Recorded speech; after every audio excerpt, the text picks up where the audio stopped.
Hello students, how are you? Welcome again. તો વિદ્યાર્થી મિત્રો, આપણે લોકો કરી રહ્યા છે તમારું ધોરણ 10 2024નું ગાલા અસાઇનમેન્ટની અંદર વિજ્ઞાન વિષય. તો વિદ્યાર્થી મિત્રો, આજે આપણે જોવાના છીએ પ્રશ્નપત્ર 3 નો વિભાગ નંબર સી, એ પણ સંપૂર્ણ સોલ્યુશનની સાથે. તો ચાલો જોઈએ. સૌથી પહેલો પ્રશ્ન, ક્વેશ્ચન નંબર 38. તો કે નીચેના સમીકરણમાં રાસાયણિક પ્રક્રિયાના પ્રકારો કારણ સહિત આપો. પ્રકાર તો કહેવાના છે પણ કારણ એ કહેવાનું છે. સૌથી પહેલું છે H2+Cl2 gives us 2HCl, એટલે કે હાઇડ્રોક્લોરિક એસિડ બને છે. તો કે આપેલ પ્રક્રિયા આપણને ખબર છે, સંયોગીકરણ પ્રક્રિયાના બે અથવા બેથી વધુ પ્રક્રિયા સાથે મળીને એક નવી આપણને નિપજ બનાવે, એને કહેવાય સંયોગીકરણ પ્રક્રિયા. તો બે છે પ્રક્રિયક ને એક નિપજ. તો આપેલ પ્રક્રિયા સંયોગીકરણની પ્રક્રિયા છે, કારણ કે અહીંયા હાઇડ્રોજન વાયુ અને ક્લોરીન ભેગા થઈ અને એક નિપજ બનાવે છે, જે છે આપણી હાઇડ્રોક્લોરિક એસિડ. ડન. પછી Pb+CuCl2 gives us PbCl2+Cu, એટલે કે lead plus copper chloride gives us lead chloride plus copper. તો આમાં શું થયું? લેડ ભાઈએ કોપરને હટાવી દીધું. તો આ કયું કહેવાય? યસ. ચાલો, તો આપેલ પ્રક્રિયા કઈ છે? વિસ્થાપન પ્રક્રિયા. કે વધુ સક્રિય પ્રક્રિયક ઓછા સક્રિય પ્રક્રિયકને કે, એટલે સીયુ ને કે તું જા રે. ઓકે, શું કહે છે ભાઈ? તો કે લેડ કોપર ક્લોરાઇડમાંથી કોપરને કે છે તું જા રે. ઓકે, એટલે છે ને આ વિસ્થાપન પ્રક્રિયા છે, કારણ કે અહીં લેડ એ કોપર ક્લોરાઇડના દ્રાવણમાંથી કોપરને શું કરે છે? વિસ્થાપિત કરે. એવું ન લગતા કે તું જા રે. ઓકે, કારણ કે લેડ જે છે એ કોપર કરતાં વધુ સક્રિય છે. ત્યાર પછી CH4+O2, ઓકે, CO+2H2O. ચાલો જોઈએ. તમને દેખાતું જશે કે અહીંયાથી આમ ગયું, અહીંયાથી આમ ગયું. ઓકે, તો આપેલ પ્રક્રિયા ઓક્સિડેશનની પ્રક્રિયા છે. શું કામ? કારણ કે CH4 એટલે શું? મિથેન. મિથેન હવાની હાજરીમાં સળગે, એટલે કે ઓક્સિજનની હાજરીમાં સળગે, એટલે શું બન્યું? CO, કાર્બન મોનોક્સાઇડ અને પાણી બન્યું. કારણ કે અહીં મિથેન જે છે એ ઓક્સિજન સાથે પ્રક્રિયા કરી અને મિથેનમાંથી હાઇડ્રોજનના અણુઓ શું થાય છે? દૂર થાય છે. CH4માંથી આ H હાઇડ્રોજનના અણુઓ શું થયા? દૂર થયા, એટલે શું બની ગયો? H2O, અને આપણી પાસે છેલ્લે વધ્યું CO, કાર્બન મોનોક્સાઇડ. ચાલો, ડન છે ભાઈ. બહુ ઇઝી, બહુ સિમ્પલ. ત્યાર પછી સૌથી પહેલી વાત કે જો તમને આ વિડીયોમાં મજા આવતી હોય તો લાઇક કરી દેવાનું છે, સબસ્ક્રાઇબ કરી દેવાનું છે અને તમારા ફ્રેન્ડ્સને શેર કરવાનું છે, કે આવું ઇન ડિટેલ તો આપણને ક્યાંય સમજવા મળશે નહીં. અને હા, આની PDF જે છે સોલ્યુશનની, તો બધા એમને ફ્રી ઓફ કોસ્ટ આપણે આપવાના છીએ. તો આ PDF માટે તમે આપેલા નંબર ઉપર અથવા તો તમે આની અંદર નીચે લિંક છે એમાંથી ડાઉનલોડ કરી શકો છો અને તમારા બધાય ફ્રેન્ડ્સને મોકલવાની છે. ત્યાર પછી નીચી અને મધ્યમ સક્રિયતા ધરાવતી ધાતુ અને તેમની સલ્ફાઇડ કાચી ધાતુમાંથી નિષ્કર્ષણ કરવાના સોપાનો બતાવો. ઓકે, સલ્ફાઇડનું કીધું છે આપણને. ઓકે, એટલે કે SO4 વાળી, કાર્બોનેટ CO3 વાળી કીધું નથી. તો શું કરશું? તો કે સક્રિયતા શ્રેણીમાં નીચે રહેલી ધાતુઓ ખૂબ જ કેવી હોય છે? નિષ્ક્રિય. ઓકે, આ ધાતુઓના ઓક્સાઇડને, નીચેની વાત છે હજી, ઓક્સાઇડને માત્ર ગરમ કરી તો તેનું શું થઈ જાય? રિડક્શન થઈ જાય અને ધાતુ શું થઈ જાય? છૂટી પડી જાય. દાખલા તરીકે સિનના બાર, આવો જ આપણને ઉદાહરણ આપેલું છે HGS. ઓકે, તો કે મર્ક્યુરી સલ્ફાઇડ, મર્ક્યુરીની કાચી ધાતુ જે છે, જ્યારે તેને હવામાં ગરમ કરવામાં આવે ત્યારે તેમાંથી પ્રથમ મર્ક્યુરી ઓક્સાઇડ બને ભાઈ. HGSમાંથી શું બની જાય? HgO. અને ત્યારબાદ મર્ક્યુરી ઓક્સાઇડને વધુ ગરમ કરતા તે મર્ક્યુરીમાં રિડક્શન પામે છે. બે સ્ટેપ છે. HGS એટલે કે આપણું મર્ક્યુરી ભાઈનું સલ્ફાઇડ. ઓકે, એને આપણે ઓક્સિજનની હાજરીમાં ગરમ કરો તો શું બની જાય? મર્ક્યુરી ઓક્સાઇડ, અને સલ્ફર ડાયોક્સાઇડ વાયુ છૂટો પડી જાય. ત્યારબાદ આ મર્ક્યુરી ઓક્સાઇડને અગેન આપણે ઉષ્મા આપતા ગરમ કરતા મર્ક્યુરી ઓક્સાઇડમાંથી આપણને ખાલી મર્ક્યુરી અને ઓક્સિજન વાયુ છૂટો પડી જાય છે. ત્યારબાદ આ જ પ્રમાણે કોપર, કે જે કુદરતમાં CuS, કોપર સલ્ફાઇડના અયસ્ક તરીકે મળે છે, તેને ગરમ કરવાથી તેમ નીચે મુજબ કોપર ધાતુ અયસ્ક, હો ભાઈ, આ અયસ્ક તરીકે મળે છે. શું થાય છે જાય? તો Cu2S, કોપર સલ્ફાઇડને ઓક્સિજનની હાજરીમાં ગરમ કરો એટલે બની જાય કોપર ઓક્સાઇડ અને બની જાય સલ્ફર ડાયોક્સાઇડ વાયુ. ઓકે, ત્યારબાદ આ કોપર ઓક્સાઇડને પાછું આપણે રિડ્યુસ કરવા માટે, ઓકે, શું યુઝ કરશું? તો કે કોપર સલ્ફાઇડનો યુઝ કરવો પડશે આપણે ભાઈ. રિડ્યુસ કરવા માટે કાંઈક ને કાંઈક તો જોઈએ જ. ઓકે, રિડક્શન કરવા માટે તો પાછું આપણને મળી જશે કોપર અને સલ્ફર ડાયોક્સાઇડ વાયુ. ક્લિયર? ચાલો નેક્સ્ટ. હવે મધ્યમાં રહેલી તો કે મધ્યમાં રહેલી ધાતુઓ જેવી કે લોખંડ, ઝીંક, સીસુ, કોપર વગેરે મધ્ય પ્રતિક્રિયાત્મક સક્રિય હોય છે. આ ધાતુઓ સામાન્ય રીતે કુદરતમાં સલ્ફાઇડ અને કાર્બોનેટ સ્વરૂપે મળે. આ આપણને આઈધર SO4 મળે અને કાં તો CO3 સલ્ફાઇડ અથવા કાર્બોનેટના સ્વરૂપમાં મળતી હોય છે. જો ધાતુને તેના સલ્ફાઇડ અથવા કાર્બોનેટમાંથી મેળવવા કરતાં ઓકે તેના ઓક્સાઇડમાંથી મેળવવી કેવી બને ભાઈ? વધુ સરળ બને ભાઈ. સલ્ફાઇડ અને કાર્બનમાં ડાયરેક્ટ ન મળે, પણ એના પહેલાં ઓક્સાઇડ બનાવવાનું, ઓક્સાઇડમાંથી પછી છેલ્લે ધાતુ મળી જાય. તેથી રિડક્શન કરતાં પહેલાં સલ્ફાઇડ કે કાર્બોનેટ સ્વરૂપે રહેલ ધાતુને શું કરશું? ઓક્સાઇડ સ્વરૂપમાં ફેરવવી જરૂરી છે. સૌથી પહેલું તો કે સલ્ફાઇડયુક્ત કાચી ધાતુને વધુ માત્રામાં હવાની હાજરીમાં સખત ગરમ કરતા ધાતુ ઓક્સાઇડમાં ફેરવાય છે અને આ પ્રક્રિયાને શું કહે છે ભાઈ? ભુંજન. સલ્ફાઇડયુક્ત ધાતુ હોય એને વધુ માત્રામાં હવાની હાજરી, ક્યાં ગઈ? વધુ માત્રામાં હવાની હાજરીમાં ગરમ કરીએ એટલે આ પ્રક્રિયાને શું કહેવાય? ભુંજન. પછી આવશે કેલ્સિનેશન. જોઈએ ભાઈ તો કે ઝિંકની અયસ્ક માટે ભુંજન પ્રક્રિયા ZnS ઝિંક સલ્ફાઇડ ઓક્સિજનની હાજરીમાં ગરમ કરો, સલ્ફાઇડનું શું બની જાય? ઓક્સાઇડ. અને પછી આપણને SO2 પાછું ઇનોઈ સલ્ફર ડાયોક્સાઇડ. પછી આ ZnO જે છે ઓકે એને પાછું આપણે કાર્બન ઓકે એની હાજરીમાં પાછું આપણે એનું રિડક્શન કરશું, બની જશે Zn અને CO કાર્બન મોનોક્સાઇડ. ત્યારબાદ રિડક્શન કરતા તરીકે કાર્બન કોક સિવાય કોઈ ઘણી વખત વધુ સક્રિય ધાતુ જેવી કે સોડિયમ, કેલ્શિયમ, એલ્યુમિનિયમ પણ વપરાય છે. તો નીચી સક્રિયતા ધરાવતી ધાતુઓને તેમની સંયોજનમાંથી વિસ્થાપિત કરે છે. ભાઈ વધુ સક્રિય ધાતુ એટલે વિસ્થાપન થઈ જાય ને આપણને આપણી જે ધાતુ જોતી એ મળી જાય. ત્યારબાદ MnO2 manganese dioxide, aluminium okay પછી મળી જાય આપણને Mn, પછી Al2O3 અને ઉષ્મા ઓકે. તો તમે કોઈ પણ ઉદાહરણ લખી શકો છો. ચાલો ત્યારબાદ આ ભાઈ સમજવો બહુ જરૂરી છે કારણ કે સમજાતો નથી. 3 ધાતુઓ X, Y અને Z માંથી X જે છે એ ઠંડા પાણી સાથે, Y જે છે એ ગરમ પાણી સાથે અને 2 ને Z જે છે એ પાણીની વરાળ સાથે પ્રક્રિયા કરે છે. તો X, Y અને Z ને ઓળખો તથા તેના પાણી સાથે રાસાયણિક સમીકરણ આપી તેમને સક્રિયતાના ચડતા ક્રમમાં ગોઠવો. હવે પહેલાં તો આપણને યાદ હોવું જોઈએ કે ઠંડા પાણી સાથે, ગરમ પાણી સાથે અને વરાળ સાથે કોણ પ્રક્રિયા કરે? તો ઠંડા પાણી સાથે સૌથી વધુ સક્રિય કયા ભાઈ? Sodium potassium. આપણે નામ આમ યાદ રાખતા હોઈએ છીએ, સોડિયમ પોટેશિયમ Na અને K. ત્યારબાદ ગરમ પાણી સાથે તો કે મેગ્નેશિયમ ઓકે. અને એના પછી વરાળ સાથે તો કે જે હાવ ઓછા સક્રિય હોય તો કે એલ્યુમિનિયમ, લોખંડ અને ઝિંક Al, Fe અને Zn. બધાયના સમીકરણ કાકા બાપાના ભાઈઓ, સગા ભાઈઓ જેવા છે. સૌથી પહેલો ભાઈ કે ભાઈ આપણા પોટેશિયમ. તો કે potassium plus water K plus H2O gives us કે હોય હાઇડ્રોક્સાઇડ બની જાય. પાણી હારે કોઈ પણ કંઈ પ્રક્રિયા કરે એટલે શું બની જાય? હાઇડ્રોક્સાઇડ બની જાય. પાછળ OH લગાડી દેવાનું ઓકે.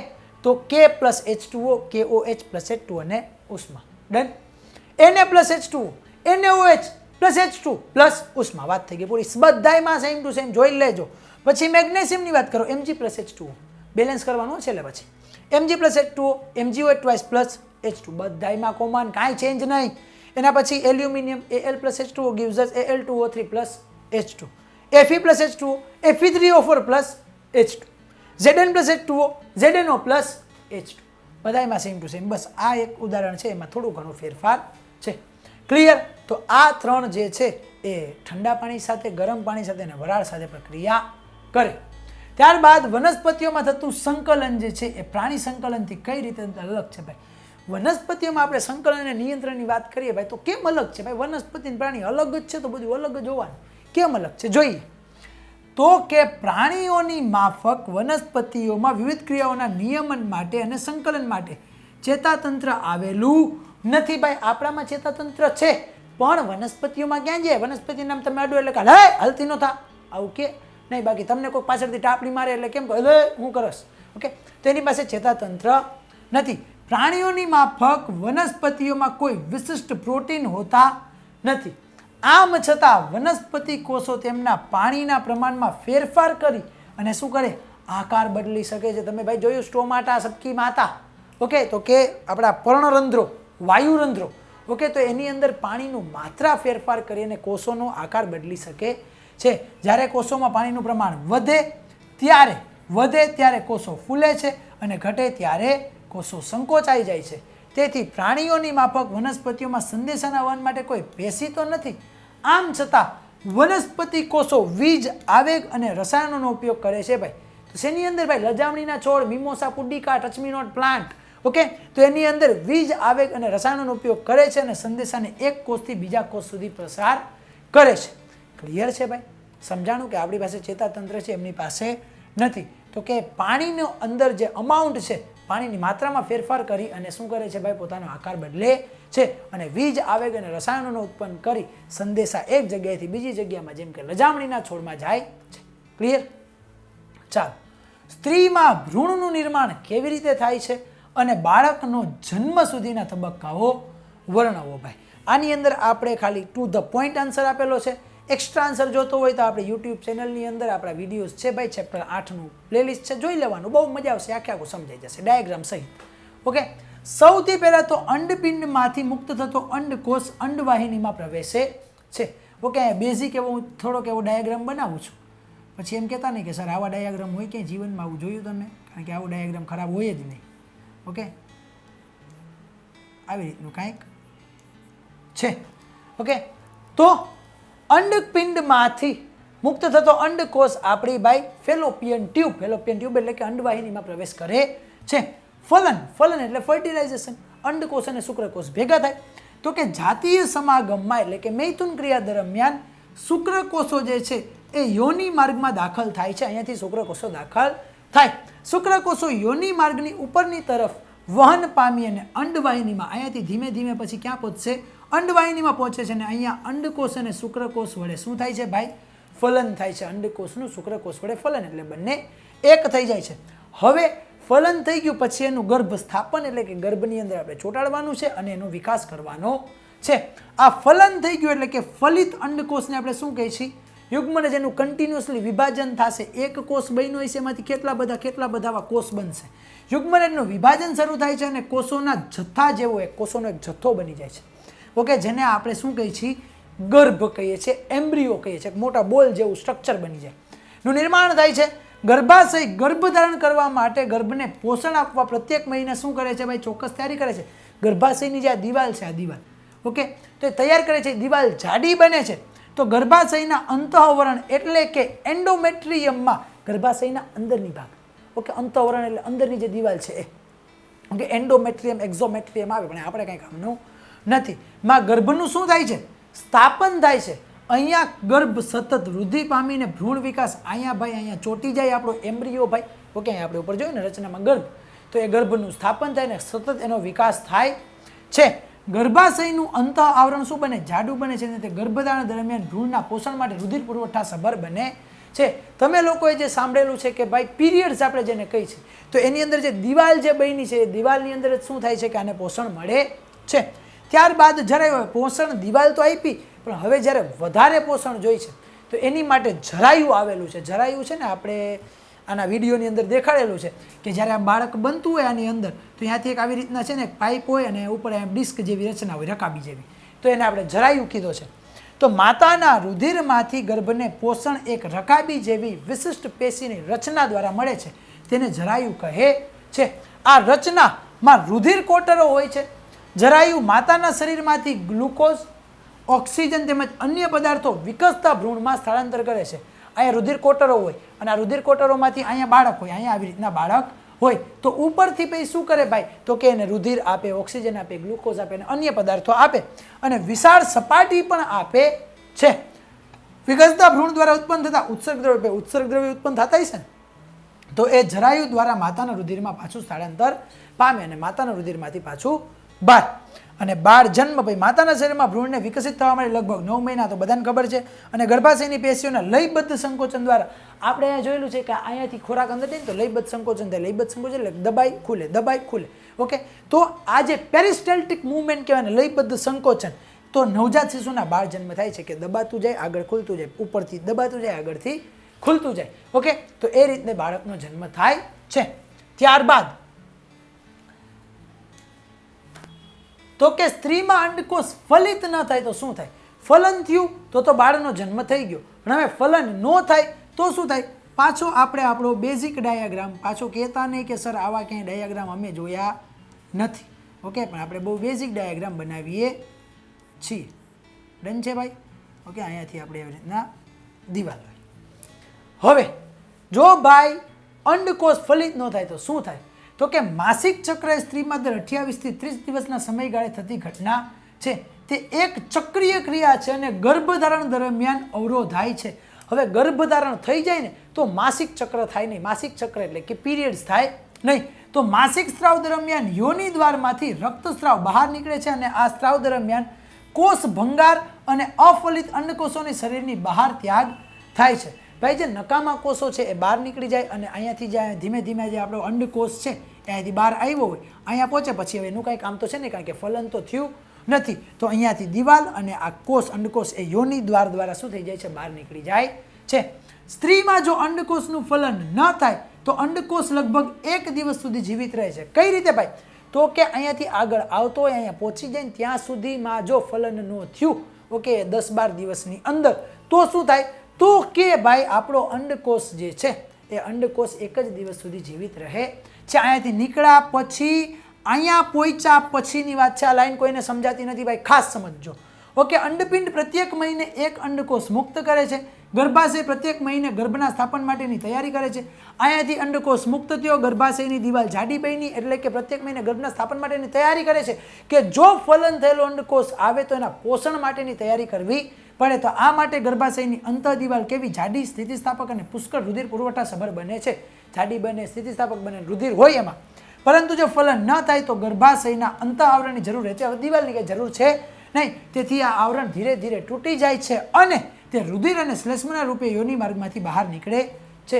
આ સ્ત્રાવ લગભગ 1 મહિનાના સમયગાળે થાય છે. તેને માસિક સ્ત્રાવ અથવા તો ઋતુસ્ત્રાવ કહે છે અથવા તો તેને રજોધર્મ પણ કહે છે અને તેની અવધિ 2 દિવસથી લઈને 8 દિવસ સુધી ચાલે છે. ચાલો નેક્સ્ટ પ્રશ્ન હાલો જોઈ લઈએ ભાઈ. આ જો અહીંયા 12, 13, 14 દિવસ થાય ને એટલે અહીંયાથી છે ને ધીમે ધીમે અંડકોષ શું થાય? અંડકોષ બહાર આવતો હોય. અંડકોષ બહાર આવે જો 15 દિવસ, 16 દિવસ, 17 દિવસ, 18 દિવસ, 19, 20. ઓકે, જેવો અંડકોષ આપણો અહીંયા પહોંચે છે, ઓકે, એટલે કે અહીંયા બહાર આવી જાય, ઓકે, તો અહીંયા પહોંચ્યા પછી જો ફલન ન થાય તો એ માત્ર 1 દિવસ જીવતો રહે. ઓકે, અને જો ફલન ન થયું પછી આ જે દિવાલ બની તે દિવાલનું કાંઈ કામ આપણે નથી. એટલે આ દિવાલ શું થશે ભાઈ? તૂટી જશે અને એમાંથી રુધિર અને શ્લેષ્મના સ્વરૂપે આપણે બહાર નીકળી જશે, યોનિ માર્ગમાંથી બહાર નીકળી જાય. આને જ કીધું છે રજોધર્મ, ઋતુસ્ત્રાવ અથવા તો માસિક સ્ત્રાવ. ક્લિયર ભાઈ? ચાલો, 4 સેન્ટીમીટર ઊંચાઈની વસ્તુ 15 સેન્ટીમીટર કેન્દ્ર લંબાઈ ધરાવતા અંતરગોળ અરીસાની, તો પહેલા બનાવો અંતરગોળ અરીસો. બનાવી લીધો. કીધું 4 સેન્ટીમીટર ઊંચાઈ એટલે કે h બરાબર 4 સેન્ટીમીટર. 15 સેન્ટીમીટર કેન્દ્ર લંબાઈ. આનો f કઈ બાજુ હોય? આ બાજુ હોય. તો અહીંયાથી આપણે લખો આમ કે f બરાબર -15, કારણ કે આ બાજુ હોય તો શું હોય? માઇનસ. ઓલી બાજુ હોય તો શું હોય? પ્લસ. 15 સેન્ટીમીટર કેન્દ્ર લંબાઈ ધરાવતા અંતરગોળ સ્થિતિ 25 સેન્ટીમીટર. એટલે અહીંયાથી આનું અંતર કેટલું છે? તો કે 25 સેન્ટીમીટર. પણ કેવો? -25 સેન્ટીમીટર. એને શું કહેવાય? તો કે u કહેવાય. શું કહેવાય? વસ્તુ અંતર. તો અરીસાથી કેટલા અંતરે છે? કેટલા અંતરે પડદાને રાખવો કે જેથી સ્પષ્ટ પ્રતિબિંબ મળે અને પ્રતિબિંબના પ્રકારો તથા તેની ઊંચાઈ શોધો. ઓકે, ચાલો હવે ભાઈ આપણે કહેવાનું છે કે પ્રતિબિંબ ક્યાં મળશે અને કેવું મળશે, આટલું જ કહેવાનું છે. સૂત્ર આપણી પાસે છે. સૌથી પહેલાં તો આવું લખો કે અંતરગોળ તેથી પ્રતિબિંબ વાસ્તવિક અને ઉલટું હોય. પહેલી વાત તો આ તો તમને ખબર પડી જ જાય. કેવું હોય કે ભાઈ આપણો લેન્સ આપણો અરીસો છે, અંતરગોળ અરીસો છે, ઓકે, તેમાંથી કેવું પ્રતિબિંબ મળશે? વાસ્તવિક અને ઉલટું. ઓકે, અહીં અંતરગોળ અરીસા માટે f, u, v અને h ઋણ છે. h બરાબર 4 સેન્ટીમીટર, u બરાબર 25, v બરાબર -15 સેન્ટીમીટર લખી નાખવાનું. ગોતવાનું શું છે? v અને h. તો આની અંદર v ગોતવું હોય તો u ને શું કરી દેવાનું? સામે જવા દેવાનું. ધ્યાનથી જોજો ભાઈ. 1/v બરાબર 1/f માઇનસ 1/u. ઓકે, હવે f ની વેલ્યુ કેટલી છે આપણી પાસે? તો કે f ની વેલ્યુ છે -15. 1/-15. પછી પાછો માઇનસ સૂત્રનો 1/u છે -25. જોતા જાજો -25. ઓકે, આ માઇનસ માઇનસ કેન્સલ થઈ ગયા એટલે એ થઈ ગયો પ્લસ. તો વધ્યું 1/-15 પ્લસ 1/25. હવે 15 અને 25 નો જો લસા લઈ તો 15 ના ઘડિયામાં અને 25 ના ઘડિયામાં સૌથી પહેલું કોમન કોણ આવે? તો કે 75. તો અહીંયા 25 તેરી 75 અને 15 પંચા 75. તો અહીંયા થઈ જશે આ માઇનસ છો ભાઈ, તો -5 + 3/25. 75 તો આ થઈ જશે -2/75. તમે કહો સર જવાબ આવી ગયો, પણ આ જવાબ આવ્યો છે 1/v નો. v નો જવાબ જોતો હોય તો આપણે શું કરવું પડે? બંનેને વ્યસ્ત કરી નાખો, એટલે કે 75/-2. 75 ભાગ્યા 2 આપણે જો કરીએ તો જવાબ મળે આપણને -37.5. તો આપણને શું મળી ગયો? v મળી ગયો. શું મળી ગયો? v. -37.5 સેન્ટીમીટર લખતા ન ભૂલતા, બાકી માર્ક કપાઈ જાય. હલો, એક મળી ગયો, ગોતો છે h ડેશ. તો આપણને મોટવણીનું સૂત્ર ખબર છે કે મોટવણી m બરાબર h ડેશ ના છેદમાં h બરાબર -v ના છેદમાં u. તો આપણી પાસે h છે, v છે, u છે, બધું છે, તો h ડેશ મળી જાય ભાઈ. h ને જાવ દો સામે, તો કે h ડેશ બરાબર -v ગુણ્યા h ના છેદમાં u. v કેટલો મળ્યો ભાઈ આપણને? -37.5. તો લખો -37.5, કારણ કે માઇનસ તો સૂત્રનો. ઓકે, ગુણ્યા h, તો કે આપણી પાસે છે 4 ગુણ્યા u, સોરી છેદમાં u, તો એ છે આપણી પાસે -25. તો એક માઇનસ બીજો માઇનસ ઉડાડી દો. 37.5 ગુણ્યા 4, તો 37.5 ગુણ્યા 2 કેટલા થાય? 75, ને 75 દુ 150. તો -150 ના છેદમાં 25, 25 ચોક 100, 25 પંચા 125 ને 25 છક 150, તો આવી જાય -6 સેન્ટીમીટર. શું મળી ગયું? h dash. શું મળી ગયું ભાઈ? h dash. પ્રતિબિંબનો પ્રકાર ને તેની ઊંચાઈ બધું મળી ગયું. ક્લિયર? વાસ્તવિક અને ઉલટું છે તો કહી દીધું. v મળી ગયો અને આપણને ઊંચાઈ મળી ગઈ. ડન. ચાલો, આના પછીનો પ્રશ્ન 45. ગોળીય અરીસા વડે થતી પરાવર્તન માટેની કાર્ટેશિયન સંજ્ઞા પ્રણાલી સમજાવો. બહુ જ ઈઝી છે, કાંઈ નહીં, તમને આ આવડતું હોવું જોઈએ. આવું તમે કંઈક ભણ્યા છો કે આ બાજુ x, આ બાજુ -x, આ y, આ બાજુ -y. તો આ બાજુ જે બધું હોય એ પ્લસ આવે, આ બાજુ એ માઇનસ હોય, ઉપર હોય પ્લસ, નીચે હોય એ માઇનસ. વસ્તુ હંમેશા અરીસો હોય કે લેન્સ એની ડાબી બાજુએ હોય. ઓકે, અને આપણી આ જે લાઈન છે એની ક્યાં હોય? ઉપર હોય. ડન છે. તો આ બાજુ વસ્તુ છે, તો વસ્તુ અંતર જે છે, ડાબી તરફનું અંતર, જે વસ્તુનું અંતર એ કેવું થાય? ઋણ થાય. અહીંયાથી ઓળ લેતો જાવ તો આ બાજુ શું હોય? માઇનસ હોય. વસ્તુની ઊંચાઈ હંમેશા કેવી હોય? તો કે ધન હોય. આવું લખવાનું હો ભાઈ. તો કે અહીંયાથી વસ્તુ અંતર ડાબી બાજુ છે એટલા માટે તે ઋણ હોય. વસ્તુ હંમેશા ઉપર હોય એટલે કે એની હાઇટ જે છે એ ધન હોય. ડાબી તરફથી વસ્તુ છે એટલે આપાત પ્રકાશની ગતિ આપણે દેખાય, દિશા દેખાડી છે. હવે જમણી તરફનું અંતર જો હોય તો એ શું થાય? પ્લસ થઈ જાય એટલે કે ધન થઈ જાય. અને નીચે તરફની જે ઊંચાઈ છે એ કેવી થઈ જાય? ઋણ થઈ જાય. કોને નું સમજાય? ઉપર તરફ હોય તો ધન, નીચે તરફ હોય તો ઋણ, આ બાજુ હોય તો ઋણ, આ બાજુ હોય તો ધન. વાત થઈ ગઈ પૂરી. કાંઈ નથી, બહુ સિમ્પલ, બહુ ઇઝી. અને આ આવડે તો જ તમને લોકોને દાખલા આવડે. ચાલો, વિદ્યુત બલ્બના ફિલામેન્ટ બનાવવા માટે લગભગ એકમાત્ર ટંગસ્ટન વપરાય છે. શા માટે મિસ્ટર ટંગસ્ટન વપરાય છે? વાય? તો કે ફિલામેન્ટ બનાવવા ટંગસ્ટન ધાતુનો ઉપયોગ થાય છે કારણ કે તેનું ગલન બિંદુ કેવું હોય છે? ખૂબ જ ઊંચું ભાઈ, ધબાધબ ગરમ થતું હોય. ઓકે, તો કે 3380 ડિગ્રી જેટલું હોય છે. તેના ઊંચા ગલન બિંદુને કારણે તે પીગળ્યા વગર આપણી ઉષ્મા જાળવી રાખે છે અને ખૂબ જ ગરમ થાય છે અને પ્રકાશ ઉત્સર્જિત કરે છે. ત્યારબાદ ટંગસ્ટન જે છે બીજા ગુણધર્મો જેવા કે લચીલાપણું એટલે કે ફ્લેક્સિબિલિટી અને ઊંચા તાપમાનને પણ બાષ્પીકરણનો નીચો દર બલ્બના ફિલામેન્ટ બનાવવા માટે અનુકૂળ છે. એટલા માટે આપણે ટંગસ્ટનનો ઉપયોગ કરીએ છીએ. ભાઈ આ બધા વાંચી નાખો ને, સમજવાના નથી. સમજવા જેવા પ્રશ્નોને આપણે એકદમ સમજ્યા, ચકાચક મોજ આવી જાય એવા. ઓકે, તો શા માટે વિદ્યુત હીટરનું દોરડું ચળકતું નથી? વિદ્યુત હીટરનું દોરડું ચળકતું નથી જ્યારે તેનું તાપીય ઘટક, અંદરનો જે ઘટક જે છે ઓકે એ ચળકે છે. ચાલો, વિદ્યુત હીટરનો તાપીય ઘટક ખૂબ જ ઊંચા અવરોધવાળી, ઊંચી અવરોધકતાવાળી ધાતુ, મિશ્ર ધાતુ, જેમ કે કેનો બનેલો હોય છે? નિક્રોમનો બનેલો છે. નિક્રોમનો વાયર આપણી પાસે પડ્યો છે પણ અત્યારે સાઈડમાં છે, બાકી હમણાં લઈ લે. ઓકે, નિક્રોમનો બનેલો છે. જ્યારે તેનો જોડાણ તાર ખૂબ જ નીચા અવરોધવાળી ધાતુ એટલે કે તાંબાનો, એટલે કે ભાઈ આપણું જે દોયડું હોય તો દોયડાની અંદર શું હોય? તાંબુ હોય. ઓકે, એની અંદર કોપર હોય. ઓકે, તો એ ચળકતું નથી, ઓલું ચળકે છે. આમ ખૂબ ઊંચા અવરોધવાળા તાપીય ઘટક કે જે નિક્રોમમાંથી બનેલો, એમાં વિદ્યુત પ્રવાહ પસાર થાય તો તેમાં એચનું મૂલ્ય ચળકતું એટલે ચમકતું નથી, એની વાત છે. એચ બરાબર શું થઈ જાય? આરટી મુજબ ખૂબ જ વધુ ઉષ્મા ઉત્પન્ન થાય છે. તમે જોયું ને, ઘરે હીટર વાપરતા હોય, તેથી તે ખૂબ ગરમ થવાથી ચળકે છે.